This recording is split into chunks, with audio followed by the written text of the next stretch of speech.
सीधा रोक लगाने का कारण ये है कि पिछले चुनाव में तीसरा मोर्चा राजस्थान में प्रमुख विश्वविद्यालयों में और कॉलेजों में चुनाव जीत के आगे आया और कांग्रेस और बीजेपी की किरकिरी हुई। दोनों ने मिलीभगत करके छात्र संघ चुनाव पर रोक लगाई है।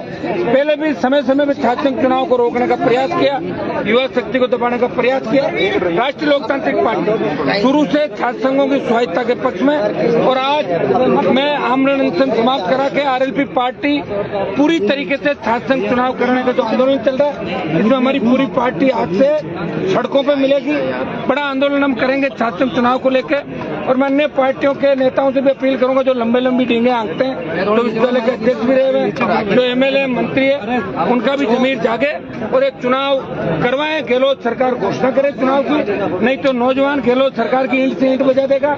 ये तो रिपीट करने की बात कर रहे हैं, कहीं पता भी नहीं लगेगा कि कांग्रेस पार्टी कहाँ गई, बूथ पे एजेंट नहीं मिलेंगे राजस्थान। बेनीवाल जी, एक लिस्ट आई थी कल बीजेपी की, उसमें वसुंधरा गायब है, क्या कहेंगे? वसुंधरा जी तो बहुत समय से मैंने गायब कर दिया था ना उनको पहले से तो गायब है पहले से ही। अब तो वसुंधरा को अगर आगे भी ले आए तो आप ये बताएं, बीजेपी तो भ्रष्टाचार के चेहरे के खिलाफ चुनाव लड़ने की बात करे, अगर मैडम को आगे ले आएंगे तो पूरी भ्रष्टाचार की पूरी पोटली खुल जाएगी। रही कि अब एनएसयूआई और एबीवीपी के छात्र नेता भी आपसे गुहार लगा रहे हैं। ये मेरे छोटे भाई हैं सारे। देखिए, मेरा खुद का कोई संगठन नहीं है। अगर मेरा संगठन आरएलपी का स्टूडेंट विंग होती तो मैं भी चुनाव लड़ा था। ये मेरे ही भाई हैं सारे।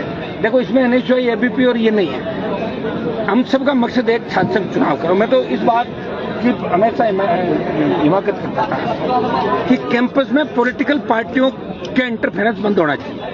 बीजेपी, कांग्रेस, आरएलपी कैंपस में नहीं होनी चाहिए, बाहर हो।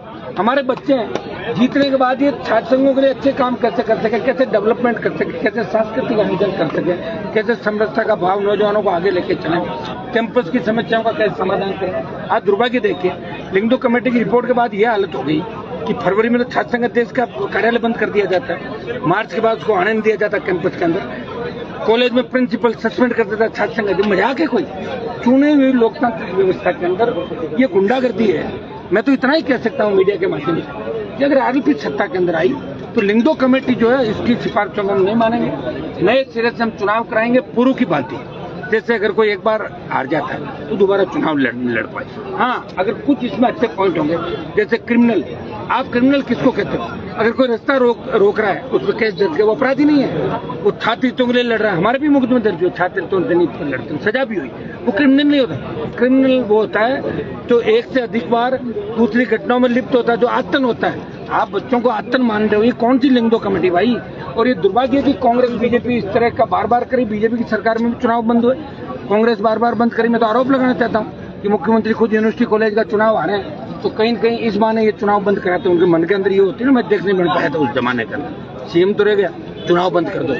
तो चुनाव बंद करने से रिपीटेशन की बात तो खत्म ही होगी कांग्रेस पार्टी की, और बीजेपी का जो चेहरा वो भी सामने आ गया। बीजेपी के नेताओं का ट्वीट जब आता है, जब मैं ट्वीट करता हूं कि चुनाव कराओ, तो बीजेपी के नेता आधे घंटे बाद ट्वीट करते हैं चुनाव होने चाहिए। मैं भारतीय जनता पार्टी के लोगों से भी कहना चाहूंगा कि जिस तरह विधानसभा में बीजेपी आरएलपी मिलकर सरकार के खिलाफ लड़ती है, यहाँ आइए ना आप सड़क पे चुनाव कराने के कांग्रेस के खिलाफ मोर्चा खोलो आप लोग, कौन मना कर रहा है आपको? लेकिन दुर्भाग्य इस बात का है कि हर जगह राजनीति आ गई है। हनुमान बेनीवाल और उसकी पार्टी सिर्फ छात्र संघ चुनाव करना चाहती है, और मैं आपको विश्वास दिलाता हूँ कि हमें आवश्यकता पड़ती है राजधानी को घेरेंगे।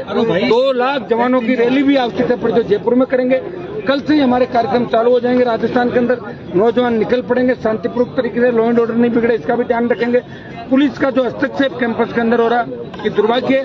मुख्य द्वार के बाहर सभा नहीं करने देना, इससे बड़ा क्या लोकतंत्र की गला घोंट के जो हत्या यहाँ की गई है। मैंने कभी उनसे बात भी की है। जिन बच्चों को पकड़ा उनको छोड़ें। आमरण अनशन मेरी अपील पर बच्चों ने समाप्त किया, इसके लिए मैं उनको धन्यवाद देता हूँ। एक इनका डेलीगेशन सरकार से बात करने के लिए अभी 10, 15, 20 मिनट बाद 4:30 बजे वहाँ कमिश्नर बात करें, वहाँ डेलीगेशन इनका भिजवा रहे हैं। कितने दिनों का अल्टीमेट? वो तो हम तो आज ही चालू होगा ना, दिन क्या है, घेर लेंगे राजधानी को और कह देंगे सचिवालय में घुसना तो घुस जाएंगे, कोई रोक ही नहीं पाएगा हम लोगों को। एबीवीपी एनएसयूआई से निराश जो छात्र हैं उनको, छात्र तो सारे मेरे साथ ही हैं। ऐसा कि छात्र जो भी है, चाहे एबीपी के अंदर बैठा है, उसके मम्मी पापा चाहे बीजेपी को वोट दे रहे हैं, वो ये कहेगा मैं तो आरएलपी को वोट डालूंगा।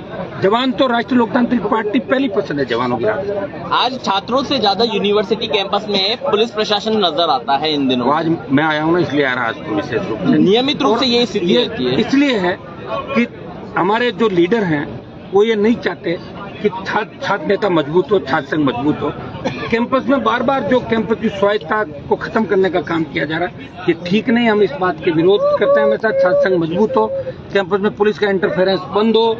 हर समय पुलिस का, मुझे बताइए, गर्ल्स हॉस्टलों के आसपास भी पुलिस मंडराती है। क्या लेना देना पुलिस का, वहाँ बताएं मुझे। ठीक है। आज ये कमिश्नर से बात भी हमने कर ली, राज्यपाल से भी मिलेंगे। आप आने वाले 2, 5, 7, 10 दिन के अंदर देखोगे कि गहलोत सरकार किस तरह अपना फैसला बदलती है। ये हम चेतावनी देते हैं कि अगर फैसला नहीं बदला तो बूथों पे कांग्रेस पार्टी को एजेंट नहीं मिलेंगे राजस्थान का। ठीक है। ठीक है। Thank you.